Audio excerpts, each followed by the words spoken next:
ठीक है, आज हम लोग एक छोटा सा टॉपिक देखने वाले हैं जिसका नाम है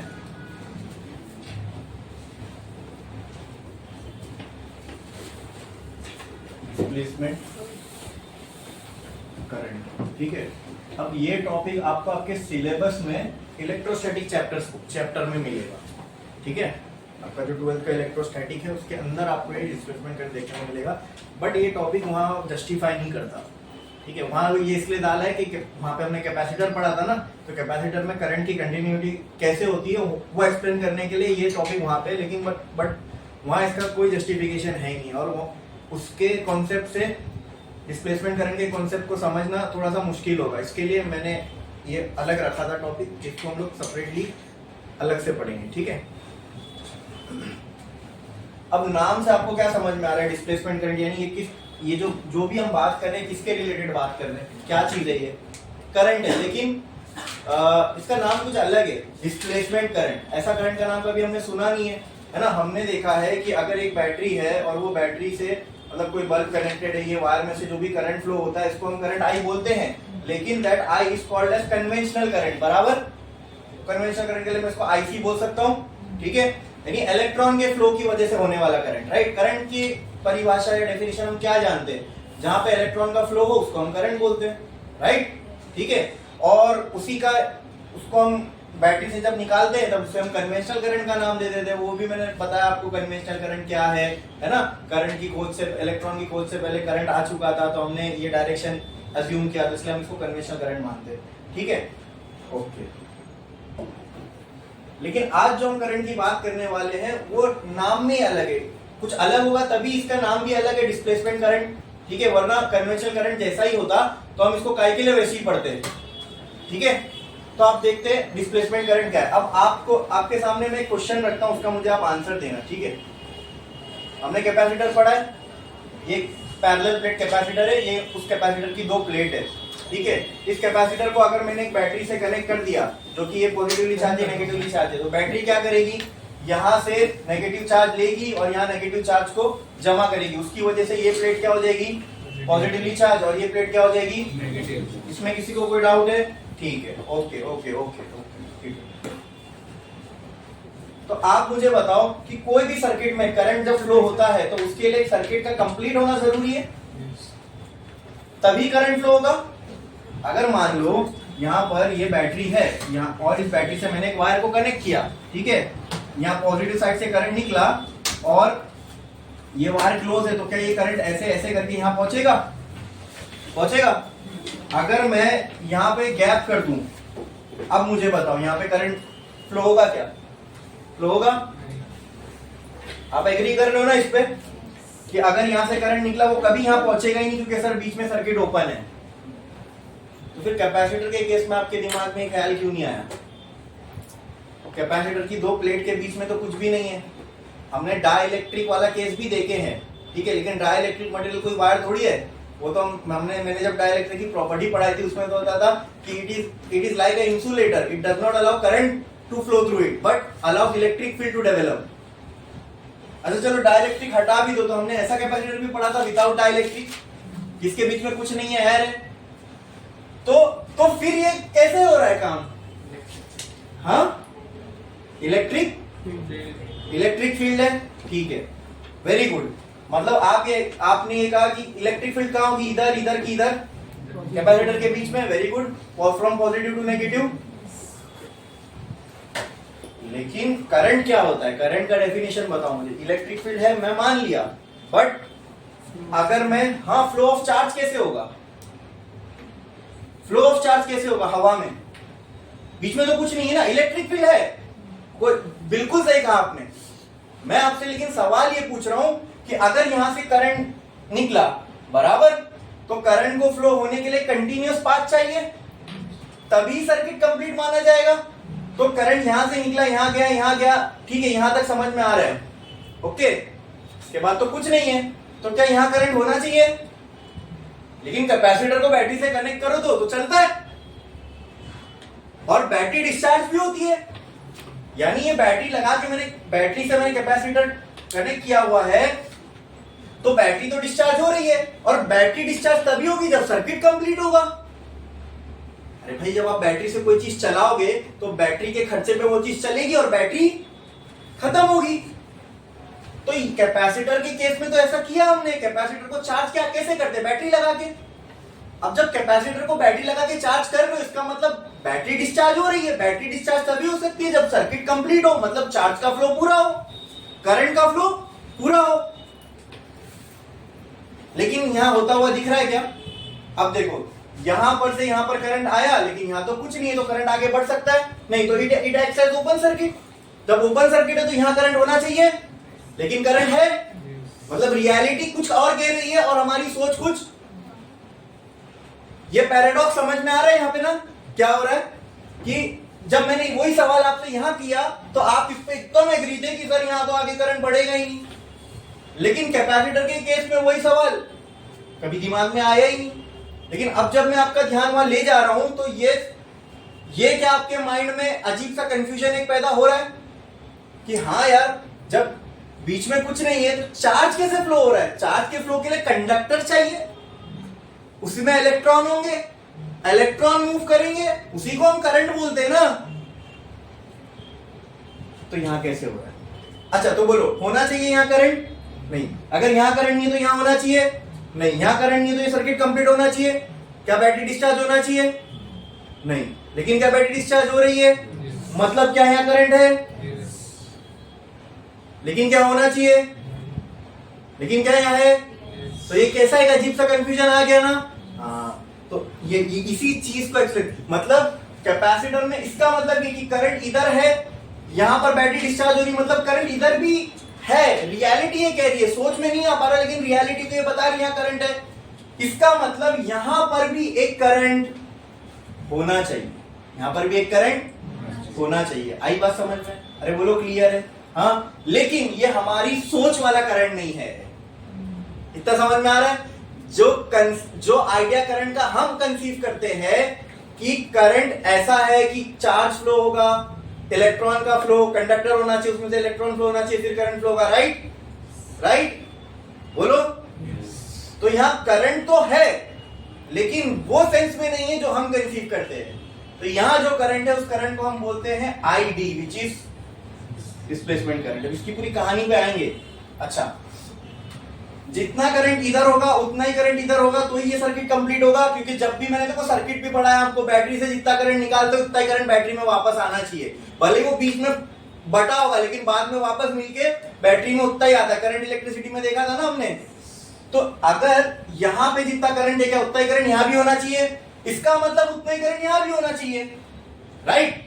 तो अब ये कोई अलग टाइप का करंट है, ये वो करंट नहीं है जो वायर में से फ्लो होता है चार्ज के फ्लो होने की वजह से, बराबर। तो इसको हमने क्या नाम दिया? Displacement current. तो ये जो वायर में से, कंडक्टर में से करंट फ्लो होता है, इसको हम एक नाम देते थे आईसी, इसको बोलते हैं हम कंडक्शन करंट। क्या बोलते हैं? इसका नाम क्या है?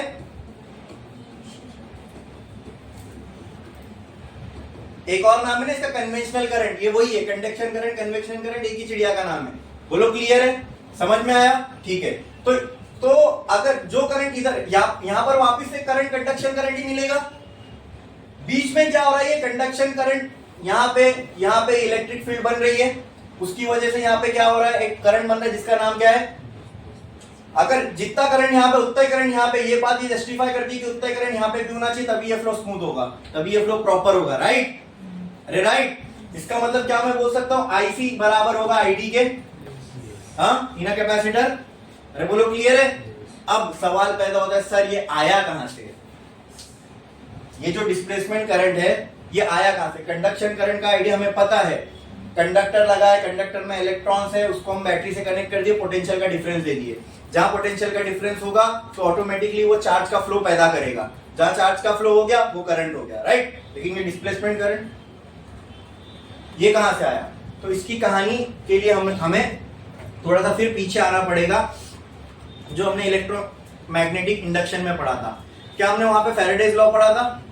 फैराडे का लॉ क्या कहता है कि अगर कहीं पे मैग्नेटिक फ्लक्स चेंज हो रहा है, ठीक है, अगर एक कंडक्टर से एसोसिएटेड मैग्नेटिक फ्लक्स चेंज हो रहा है, फॉर एग्जांपल अगर मैं एक सर्कुलर लूप ले लूं वायर का, ठीक है, बोलो इतना क्लियर है?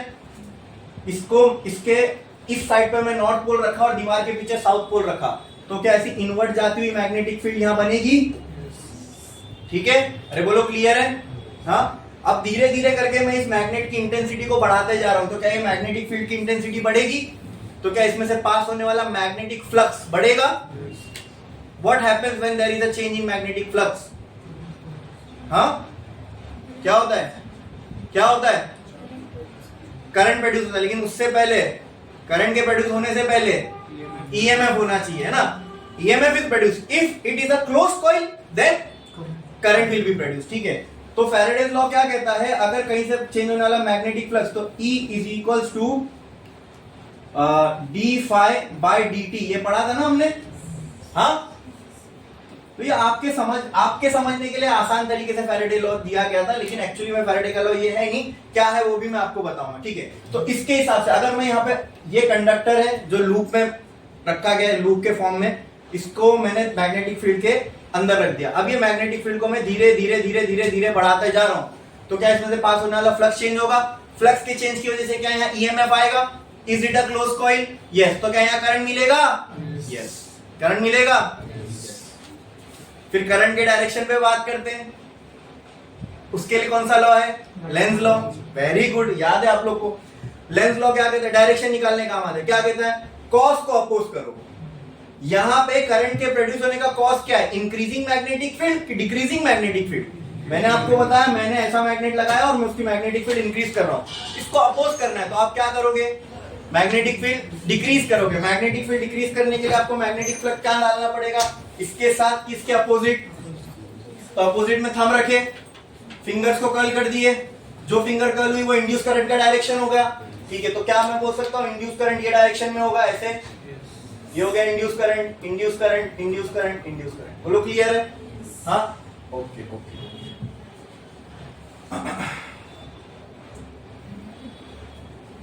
ये हो गया इंड्यूस करंट का डायरेक्शन, क्लियर है?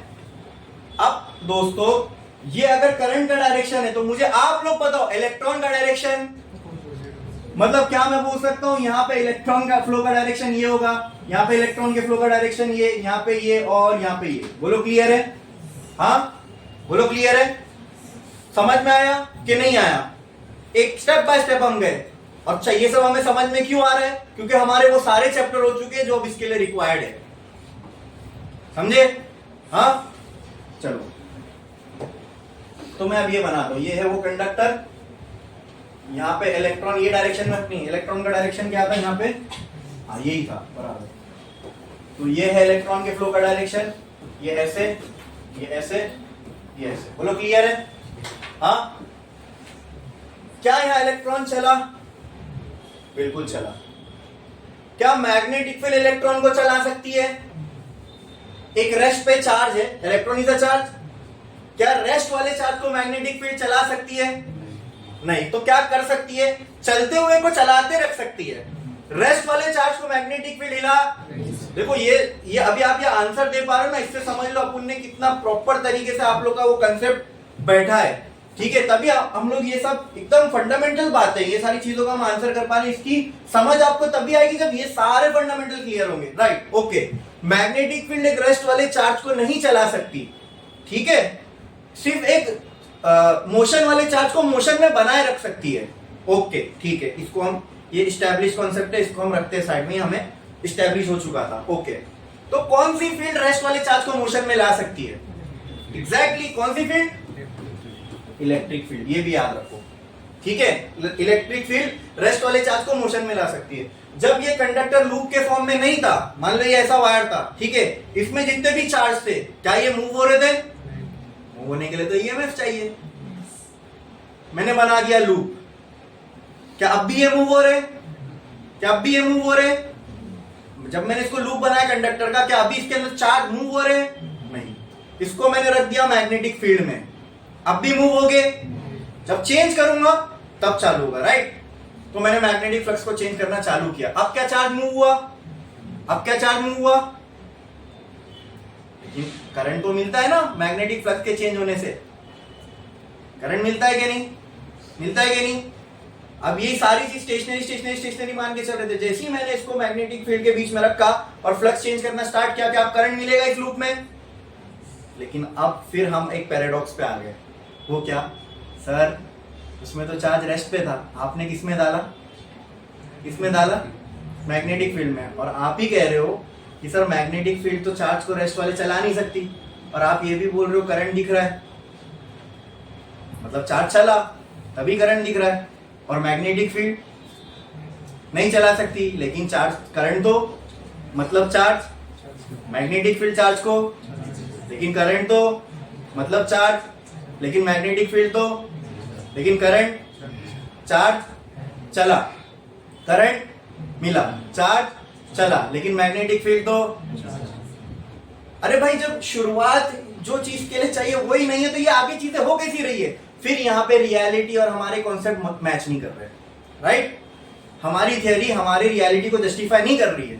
तो आप मुझे बताओ, मैं बोल रहा हूं मैग्नेटिक फील्ड चेंज होगी तो करंट फ्लो होगा, मैं बोल रहा हूं इसलिए ऐसा हो रहा है कि ऐसा हो रहा है इसलिए मैं ऐसा बोल रहा हूं? पूरी फिजिक्स इस पे ही भेज दिया। ये आइडिया याद रखना, बचपन में हमारा दिमाग कैसा होता है, जो टीचर बता दिए वही सही है, मतलब ऐसे ही होगा, दुनिया इससे हिल के नहीं चल सकती। बट एक्चुअल फिजिक्स ऐसा नहीं है। टीचर बता ही आपको इसलिए पा रहे क्योंकि हो ऐसा रहा है। टीचर बता रहा है इसलिए ऐसा नहीं हो रहा है, ऐसा हो रहा है इसलिए आपको पढ़ाने वाला वैसा पढ़ा रहा है। फिजिक्स पूरी यही है, यही समझ लो। अगर कल को कोई आके जितने भी अपन लॉस पढ़े हैं कोई नई थियरी दे दे और उससे ये सारी चीजें का चलना सही लगने लगे, लॉजिकल लगे, रियलिटी एक्सप्लेन हो जाए, तो जितनी हमने थियरी पढ़ी थी सब गलत हो जाएगी। ठीक है? ठीक है? अगर आप फिजिक्स को उठा के देखोगे तो ऐसा हो भी चुका है। न्यूटन की ग्रेविटी और आइंस्टाइन की ग्रेविटी में बहुत फर्क है। ठीक है? जब 1900s में मैंने आपको बताया ना कि फिजिक्स कंप्लीट साइंस मानी जाती थी, उसके बाद जब क्वांटम फिजिक्स आया, अबे साला जब ये यूनिवर्सल लॉ ऑफ ग्रेविटेशन नाम दिया था ना न्यूटन ने, टेक्स्ट बुक में पढ़ते, यूनिवर्सल का मतलब क्या होता है? हर जगह पूरे यूनिवर्स में अप्लाई होगा ये। तो क्या क्वांटम लेवल की चीजें यानी फोटोन, इलेक्ट्रॉन, ये यूनिवर्स के बाहर है? अरे ये तो फंडामेंटल चीज है यूनिवर्स की, इसी से सब कुछ बना है। तो क्या लॉ उस पर अप्लाई नहीं होना चाहिए? लेकिन हो रहा था। नहीं तो गलत है Newton. He might be right in heavy objects या डे टू डे लाइफ के चीजों में उसके लॉस काम करते होंगे, बट वहां नहीं काम कर रहे, तो उसके लॉ वहां पे वैलिड नहीं है। न्यूटन का जो आइडिया था ग्रेविटी का, यूनिवर्सल लॉ ऑफ ग्रेविटेशन दिया न्यूटन ने, उसने क्या कहा? दो मास के बीच में ग्रेविटेशन का फोर्स है। लेकिन अगर मैं सवाल पूछूं ये आया कहां से, तो कभी सोचे इस बात पे? फोर्स है, न्यूटन ने कह दिया, लेकिन कभी हमने इस पे सवाल किया वो फोर्स आया कहां से? दो मास है, ठीक है, तो लेकिन दो मास के होने से वो फोर्स आया कहां से? और सन और अर्थ इतने दूर दूर है, बीच में वो फोर्स एक्ट कैसे कर रहा है? अरे भाई मेरे को अगर मान लो सन अर्थ के फोर्स, अर्थ जो है सन के फोर्स से कुछ इफेक्ट हो भी रहा है, तो कुछ तो कांटेक्ट होना चाहिए, या कुछ तो ऐसी चीज होना चाहिए, या तो कोई फील्ड होनी चाहिए। हाँ नहीं, न्यूटन ने कहा मानना पड़ेगा। हाँ मानना पड़ेगा। अगर आप लोग को ये सारी चीजें एक्सप्लेन करें तो इसमें एक बुनियादी बात मान लो, ग्रेविटेशनल फोर्स है, कैसे आया उसको भी नहीं पता। हाँ ये रियलिटी है न्यूटन के लॉ की। बोलो क्लियर है? समझ में आया? अच्छा, तो उसी के रिलेटेड अभी हम यहाँ पे एक चीज पे अटक गए। वो क्या कि हमने तो पढ़ा था सर फैराडे लॉ बुक में लिखा हुआ था, बस फैराडे ने बोल दिया होगा, भाई बोले भगवान बोले, है ना, बोल दिया होगा। अरे तो वो कोई उसने उसको थोड़ी ना कोई कहीं से उसको डिवाइन रिवेलेशन हुआ था उसके ऊपर कि देख ऐसा होगा, तू कल सबको जाके ये बता देना, फिर कल किसी ने करके देखा हाँ हुआ, अरे भाई की बात एकदम सही है। नहीं ऐसा नहीं, तो उसने जो होता हुआ देखा उसको उसने एक्सप्लेन कर, फिजिक्स यही है, जो हम होता हुआ देखते हैं उसको एक्सप्लेन करने की कोशिश करते हैं। अरे आई बात समझ में, जो हमारे आसपास हो रहा है। तो यहां पर भी ये देखा गया कि जब हमने कोई लूप को चेंजिंग मैग्नेटिक फील्ड के अंदर रखा तो वहां पे क्या हुआ? करंट फ्लो हुआ, राइट? लेकिन फिर ये बात वहां वायलेट हो रही है ना सर, स्टेशनरी चार्ज को तो मैग्नेटिक फील्ड चला ही नहीं सकती। अच्छा अगर यहां चला सकती है तो कहीं और क्यों नहीं फिर चला रही है? तो यहां पे फिर हमारी नॉलेज में एक गैप है। अब उसको मैं फिल करने जा रहा हूं, ध्यान से सुनो। फैराडे का लॉ जो दे है ना आपके बुक में वो इनकम्प्लीट है, या इनकम्प्लीट नहीं बोलूं तो उसका स्टेटमेंट जो है वो साफ साफ नहीं दिया हुआ है। ठीक है, मैं उसमें से आपको निकाल के बताता हूँ। फैराडे का लॉ क्या हमने ये पढ़े थे? हाँ, क्या ये मैग्नेटिक फ्लक्स होता है? अब आप मुझे बताओ क्या हमने ये पढ़ा है V is equal to E is equal to V by L? हाँ, अरे बोलो ना। इलेक्ट्रोस्टैटिक में यहाँ भी इलेक्ट्रोस्टैटिक और मैग्नेटिज्म कंबाइन होने वाला है। ठीक है, इसलिए हम इस फील्ड ऑफ फिजिक्स को इलेक्ट्रोमैग्नेटिज्म भी बोलते हैं। ये पढ़े आपने, E equal to V by L होता है।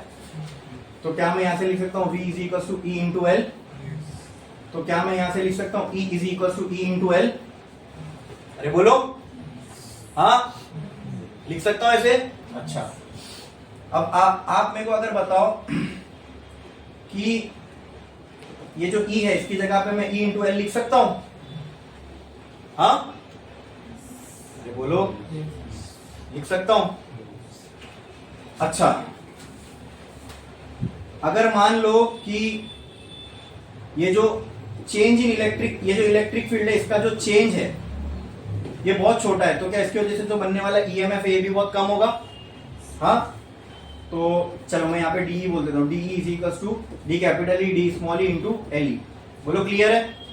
तो अगर मैं इस फॉर्मूले को या छोड़ दो, इसके हिसाब से ही लिखूं, E equal to into L दिख रहा है, तो कहना right this formula as E into L is equal to D phi B by D T. मतलब इसके अंदर एक बात छुपी हुई थी जो हमें अब तक समझ में नहीं आई कि चेंजिंग मैग्नेटिक फ्लक्स से जो ईएमएफ तो बनता है, ये बात ट्रू है, लेकिन क्या मैं ये बोल सकता हूं कि अगर इलेक्ट्रिक फील्ड, अगर मैं यहाँ इलेक्ट्रिक फील्ड का चेंज कर दूं तो क्या यहाँ मैग्नेटिक फील्ड में भी चेंज आएगा? इक्वेशन भाई एक ही इक्वेशन में दोनों चीज आ रही है ना, या सिंपल। चलो मैं यहाँ इलेक्ट्रिक फील्ड अगर मैं बढ़ा दूं, प्रोपोर्शनल दिख रहा है सामने, क्या ये फ्लक्स बढ़ेगा? तो कहना है if I change the electric field there will be a change in magnetic field. इसका मतलब अच्छा, if there is a change in magnetic field will there be a change in electric field? ये भी बात ट्रू है। हाँ, अरे बोलो क्लियर है? क्या ये इक्वेशन से ये बात एकदम क्लैरिटी से समझ में आ रही है कि अगर मैग्नेटिक फील्ड में चेंज होगा तो इलेक्ट्रिक फील्ड में चेंज होगा? अरे बोलो क्लियर है? अरे बोलो क्लियर है? हाँ, और ये ईएमएफ का अगर मैं इलेक्ट्रिक फील्ड के टर्म्स में फॉर्मूला लिखूं तो ये ऐसा होगा। ठीक है, वो इलेक्ट्रिक फील्ड अगर मैं इधर लिख दूं तो क्या ये इक्वेशन मुझसे ये कह रही है कि इलेक्ट्रिक फील्ड अगर बढ़ेगी तो ये मैग्नेटिक फ्लक्स बढ़ेगा? बोलो। ओके, ठीक है। इसका मतलब जब तो फैराडे का एक्चुअल लॉ क्या है पता है? हमारी बुक में तो ऐसा लिखा है, change in if there is a change in magnetic flux linked with a conductor and EMF is induced, right? इसका एक लाइन में सिंपल लॉ कुछ इस तरीके से हम बोल सकते हैं, if Faraday's law states that if there is a change in electric field there is a change in magnetic field. अगर इलेक्ट्रिक फील्ड चेंज होगी तो मैग्नेटिक फील्ड चेंज होगी। अरे बोलो क्लियर है? हाँ, तो अगर कहीं पे और अगर वही मैग्नेटिक फील्ड का चेंज अगर हमें दिख रहा है तो उसी तरह वहां पर क्या होगी? अच्छा, तो अगर मुझे आप बताओ, चार्ज मूव हो रहा है, राइट? चार्ज मूव, यहाँ पे हमें चार्ज मूव होता हुआ दिखा, तो यहाँ पहले क्या आई होगी? एग्जैक्टली क्या आई होगी? यहां पे इलेक्ट्रिक फील्ड प्रकट हो जाती है। कैसे? हमें नहीं पता, but we can only explain this moving charge with because it was initially at rest. इसको मूव कराना है तो आपको क्या चाहिए? तो आ गई यहां इलेक्ट्रिक फील्ड। जब हम किसी क्लोज लूप को चेंजिंग मैग्नेटिक फील्ड के अंदर रखते हैं तो सबसे पहले वहां पे क्या बनती है? Electric field. क्या बनती है? वो चेंजिंग इलेक्ट्रिक फील्ड पैदा करती है चेंजिंग मैग्नेटिक फील्ड को। वो कैसे? नहीं पता। ठीक है, इलेक्ट्रिक फील्ड का चेंज आया, इससे क्या बनी? Changing magnetic field. ठीक है। अच्छा, चेंजिंग मैग्नेटिक फील्ड कैसे बनी? चेंजिंग इलेक्ट्रिक फील्ड से। वो कैसे? मैंने ही तो मैग्नेटिक फील्ड चेंज किया था शुरू में। अरे आ रही है बात समझ में? तो जब मैं मैग्नेटिक फील्ड चेंज किया बाहर से, उसकी वजह से क्या बन गई? Changing electric field. क्या बन गई? और जहां चेंजिंग इलेक्ट्रिक फील्ड होगी वो जन्म दे देगी किसको? और अगर चेंजिंग मैग्नेटिक फील्ड है तो वो किसको जन्म देगी? और फिर चेंजिंग इलेक्ट्रिक फील्ड बनी तो वो किसको जन्म देगी? इसी तरह बनती है electromagnetic wave.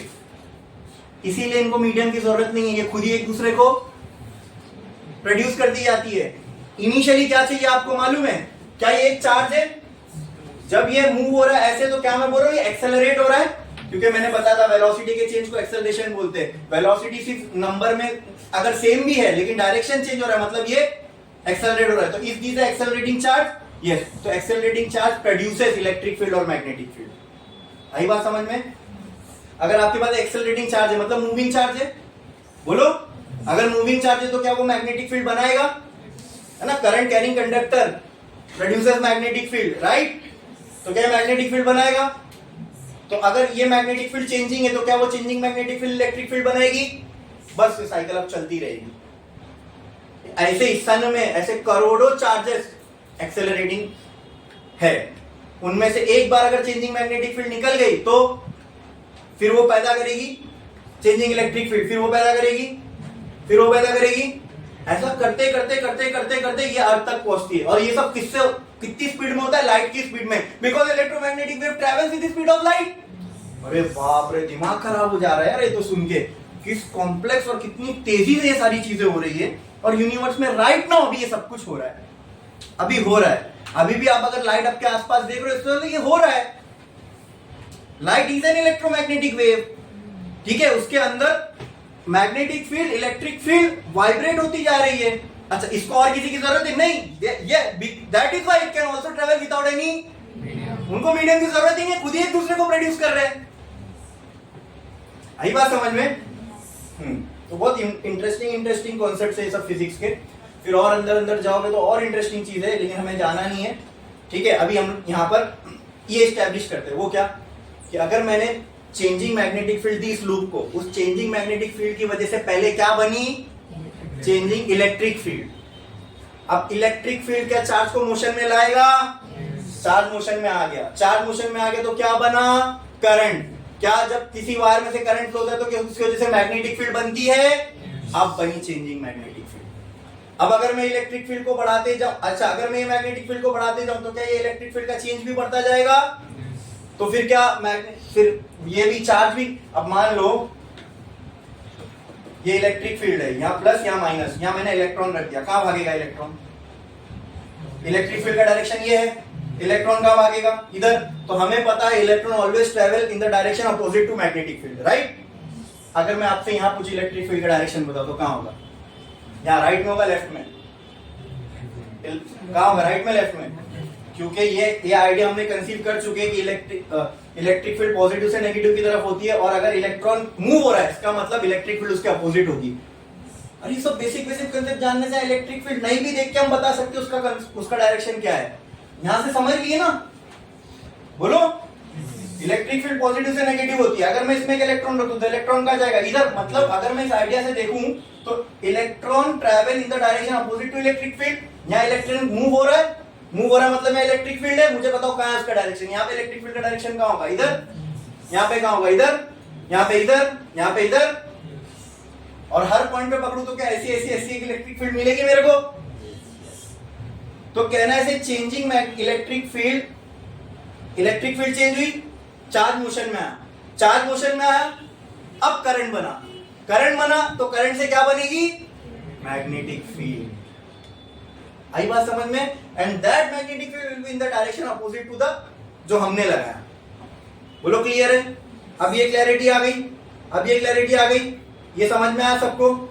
Changing electric field produces changing magnetic field. यहाँ हमने फैराडे में जब हमने पढ़ा था इलेक्ट्रोमैग्नेटिक इंडक्शन, तो वहां पे मैंने क्या बताया था? सिर्फ इतना, जैसे बुक में था कि अगर कहीं पे मैग्नेटिक फ्लक्स चेंज हो रहा है तो ईएमएफ इंड्यूस होगा तो करंट आएगा। वहां इलेक्ट्रिक फील्ड का जिक्र किए थे हमने। लेकिन अब जब मैं इसमें डिटेल में गया तो यहाँ पे एक गैप समझ में आया आपको कि चार्ज रेस्ट पे था, रेस्ट वाले चार्ज को तो मैग्नेटिक फील्ड चला ही नहीं सकती, तो फिर चार्ज मूव कैसे हुआ इनिशियली? अब समझ में आया कैसे हुआ? जो बाहर से हम मैग्नेटिक फील्ड चेंज कर रहे थे उससे पहले क्या बनी, पहले क्या बनी, ये हम कंफर्म बोल सकते हैं पहले क्या बनी, क्योंकि इलेक्ट्रिक फील्ड बनेगी तभी रेस्ट वाला चार्ज किस में आएगा, मोशन में। एक बार वो मोशन में आ गया फिर क्या बनेगा, करंट, फिर करंट बन गया तो क्या वजूद में आएगी, अब सबका एग्जिस्टेंस एक्सप्लेन हो पा रहा है, यस, बस फिजिक्स यही है, चीजों को एक्सप्लेन करना है, ठीक है। सोचो, दिमाग लगाओ, क्या अगर तुम्हारी थियरी सेटिस्फैक्टरीली रियलिटी को एक्सप्लेन कर रही है तो आपकी थियरी एक्सेप्ट की जाएगी। कल को ये थियरी से अच्छी कोई थियरी किसी ने दे दिया, कोई किसी थियरी में खामी उसको पूरा कर दिया तो उसकी थियरी एक्सेप्ट हो जाएगी। बोलो क्लियर है, अरे बोलो क्लियर है, ये समझ में आया पक्का। अच्छा, तो अभी हमने ये बात स्टैब्लिश कर ली कि sir changing electric field produce करती है चेंजिंग मैग्नेटिक फील्ड को, राइट।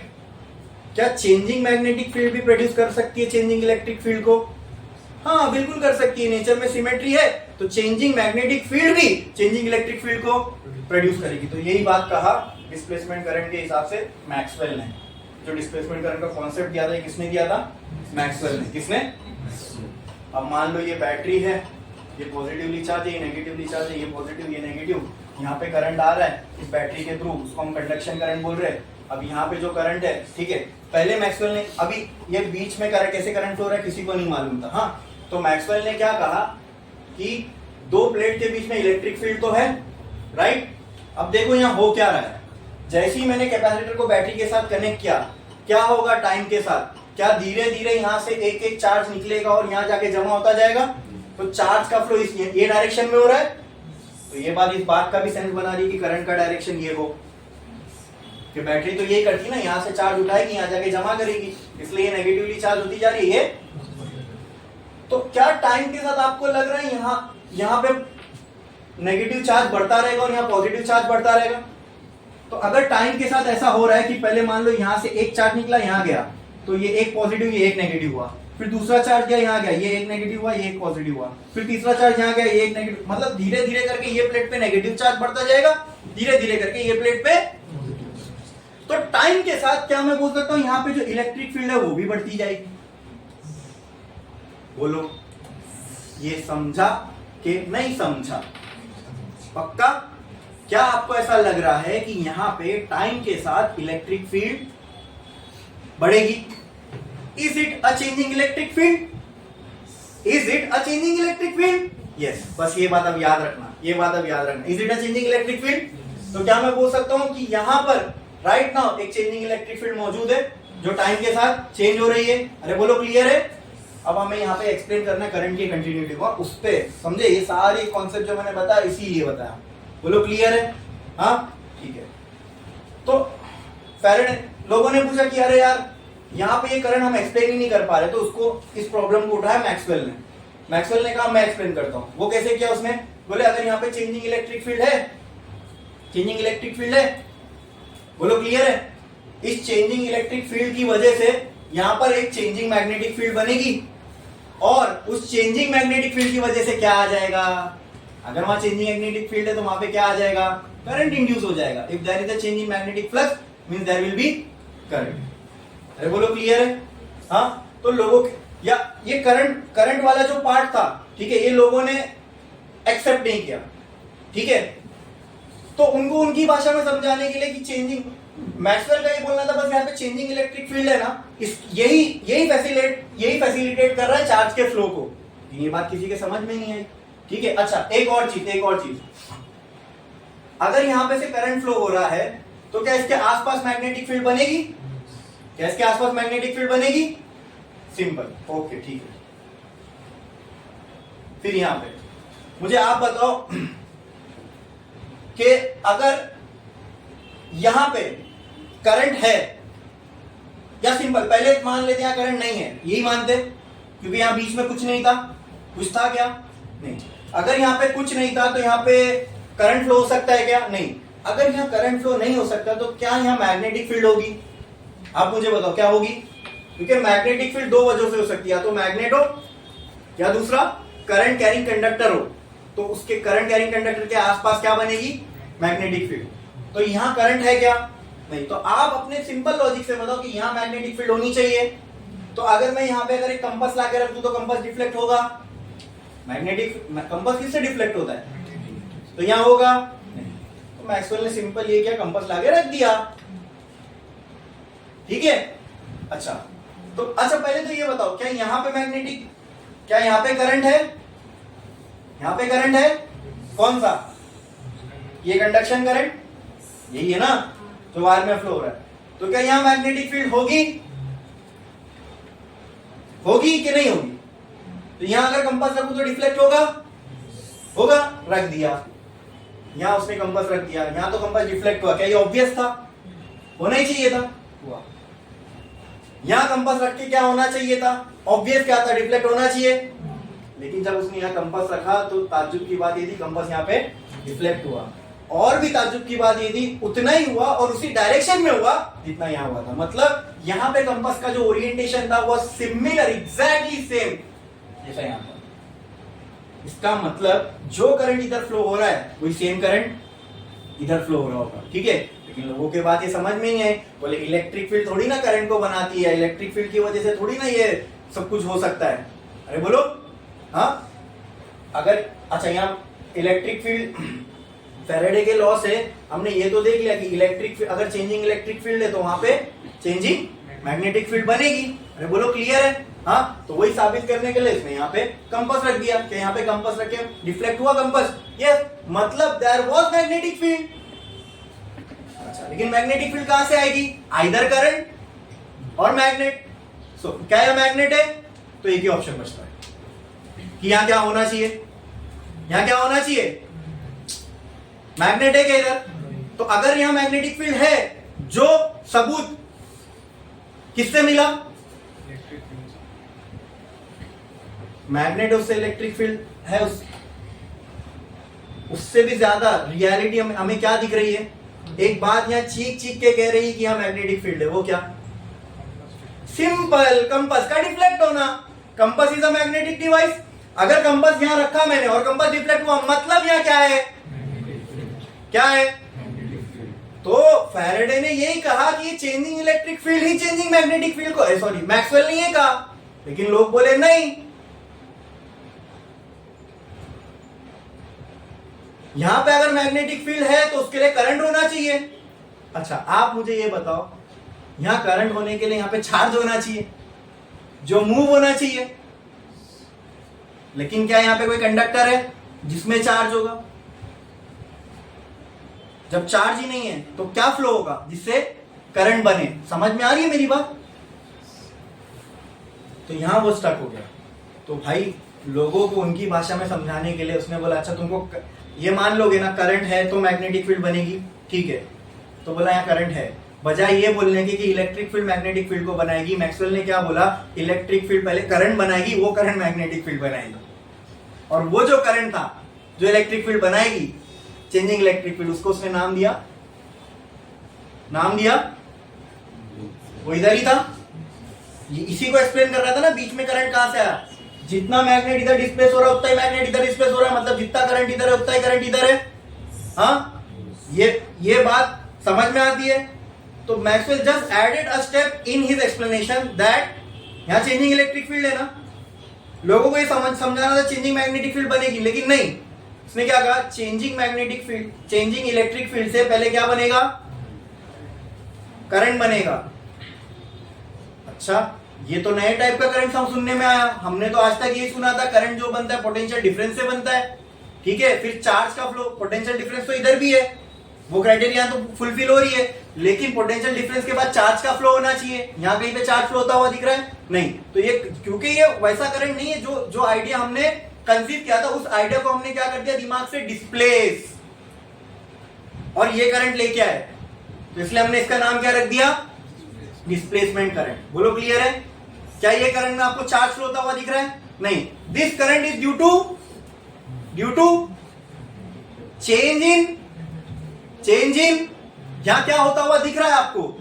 इलेक्ट्रिक फील्ड में चेंज होता हुआ दिख रहा है। मैग्नेटिक फील्ड बाद में है, मैग्नेटिक फील्ड है ही नहीं, बीच में तो कोई वायर नहीं है यहां, लेकिन क्या किसका चेंज दिख रहा है हमें होता हुआ? बोलो, इलेक्ट्रिक फील्ड का। तो change in electric field produces current, उस करंट को उसने नाम दिया डिस्प्लेसमेंट करंट। अब करंट आ गया पिक्चर में, अब जहां करंट है क्या उसके आसपास मैग्नेटिक फील्ड हो सकती है?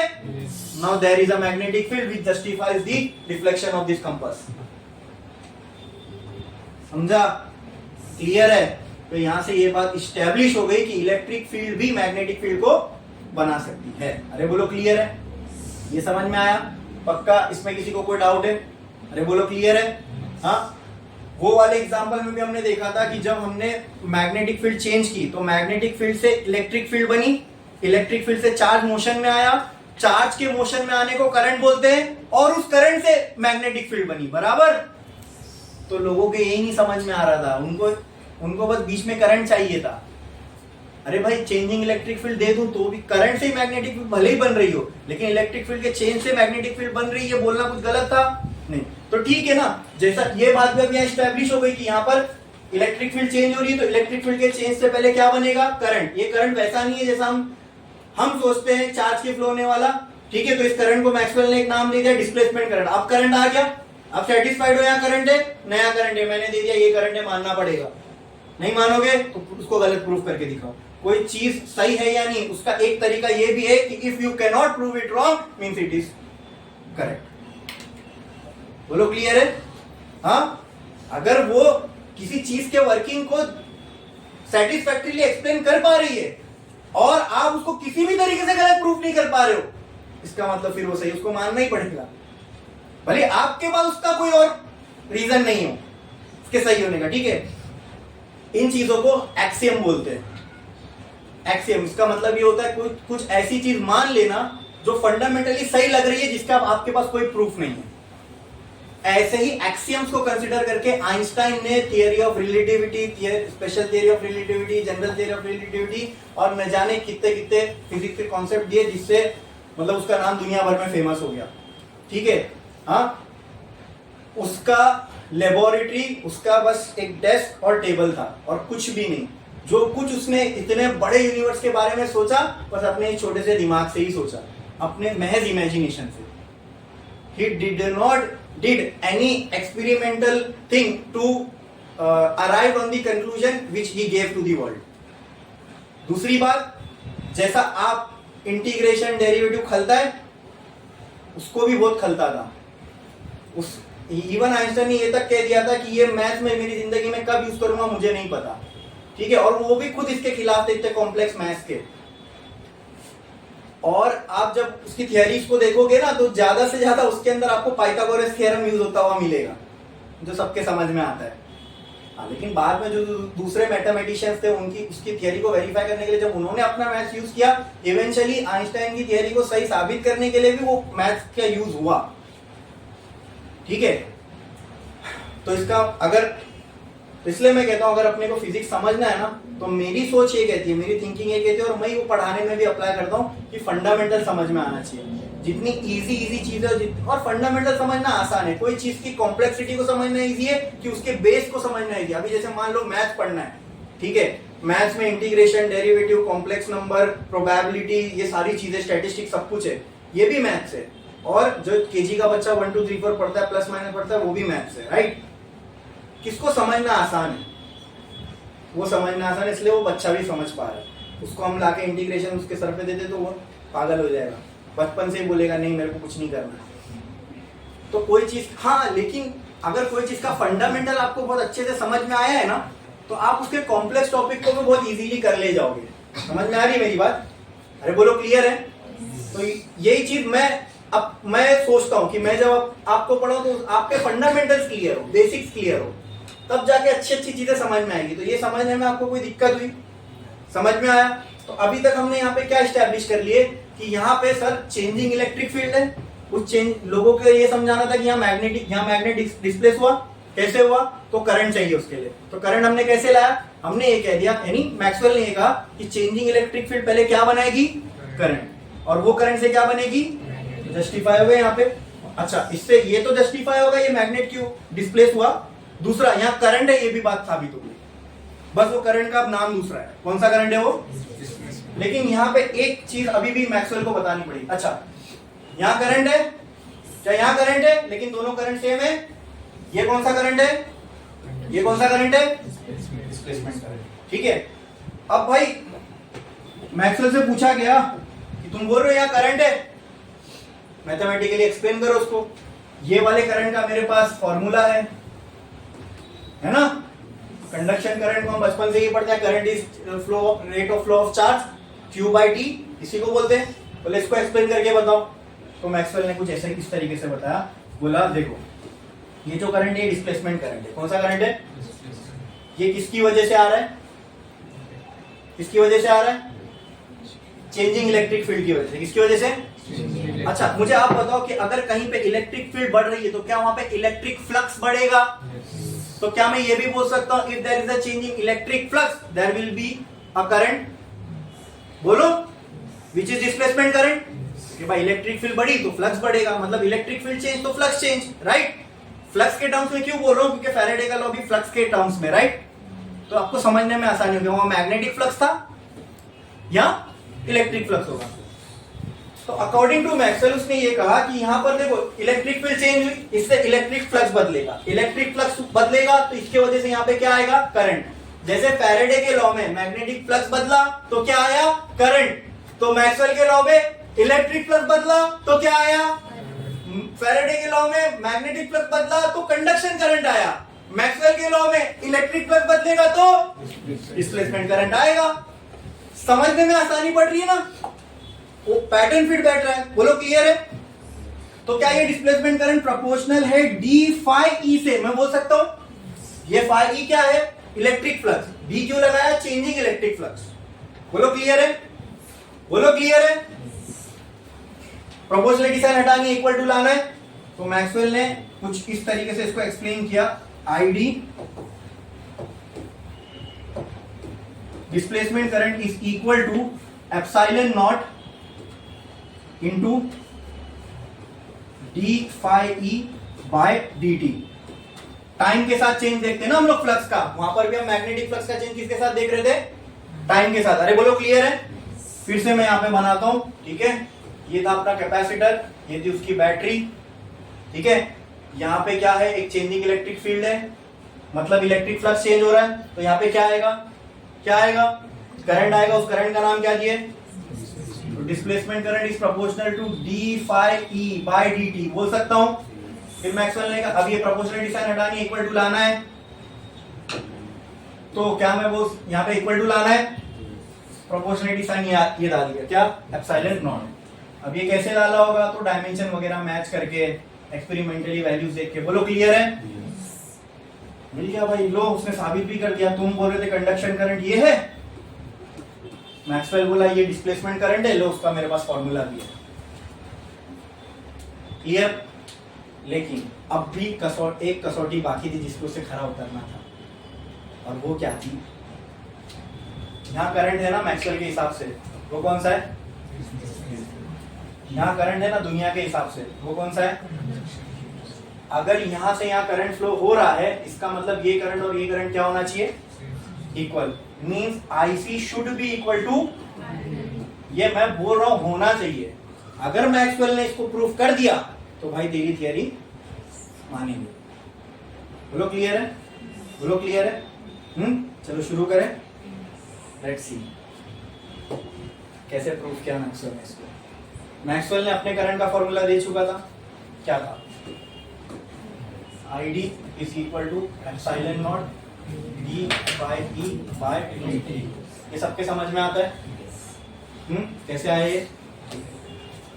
क्या मैं बोल सकता हूं यहाँ पे phi E is equal to B into A. ऐसे तो बी ए कॉस थीटा होता है। यहाँ पर अगर मैं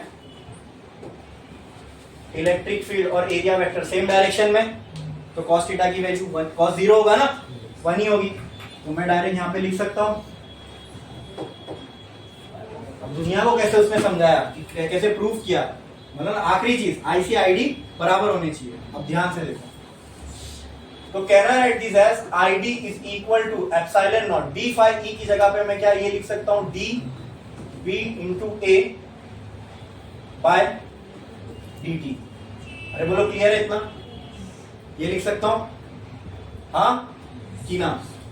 अच्छा, एक और चीज, क्या ये दो कैपेसिटर की प्लेट है?